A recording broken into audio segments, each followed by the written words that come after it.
at Diwata Pares overload viral ngayon sa social media. Let's watch this. So, may nag-comment. Sabi niya, ginaya niya ang diskarte ni Diwata.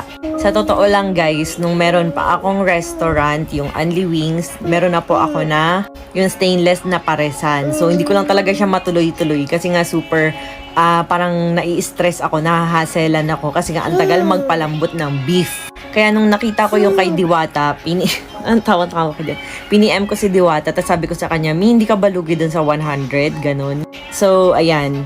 Sabi naman niya, for the love na lang daw. Siyempre, may kita pa rin, pero konti lang. Yun yung alam mo yun, parang ang sarap lang din makatulong sa mga tao na magkaroon ng murang pagkain. Kagaya sa Kalawan, siyempre, probinsya yun. So, ang dami mga estudyante na naghahanap ng murang kainan. Tapos, yung place is maraming kubo nga. May air condition din tayo. Tapos, may mga tables and chairs and malawak talaga kasi yun yung first property namin ng asawa ko, yung Our Mansion Kalawan and Resto Bar. So 1 hectare yun, so mag-inikot kayo doon, may parking din.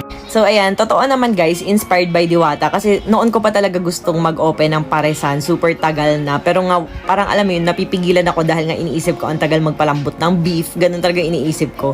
Pero nga dahil nung nakita ko yung kay Diwata na lechon kawali, yung kanyang karne, which is madali lang, syempre papakuluan mo, then ipiprito mo, papalutungin, ganyan. Ayun, doon ako nabuhayan ng dugo doon. Sabi ko, go, this is it na talaga. So yes, inspired by Diwata siya. Pero alam mo yung nakakatawa kay Diwata kasi sabi niya talaga sa akin, sige me, go, kaya. Parang alam mo yun, ina-encourage niya talaga ako kahit na same line of business. Kasi kung tutuusin, sa Pasay naman siya and ako naman guys, is sa Kalawan, Laguna. Super layo naman, di ba?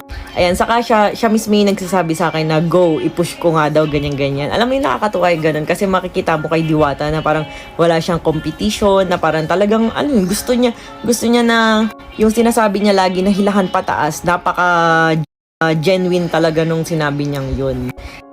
Inula ng batikos ng maraming netizen sa social media ang personality at CEO na si Rosmar Tan matapos umano niyang gayahin ang Pares overload ni Diwata. Kamakailan lang ay ibinida ni Rosmar sa kanyang Facebook account ang kanyang bagong negosyo. Ngunit pamilyar sa maraming netizen ang bagong negosyo ni Rosmar dahil katulad ito ng trending negosyo ni Diwata, ang Pares overload. Para maiba ay may mga pakulo naman si Rosmar sa kanyang paresan. Ayon kay Rosmar, sa halagang 100 ay may kasama ng lechong kawali at bulaklak, only rice, only sabaw at soft drinks ang kanilang pares. But there's more dahil may kasama rin itong only swimming at pwede pang gamitin ang mga bibili ang amenities ang kanilang resort.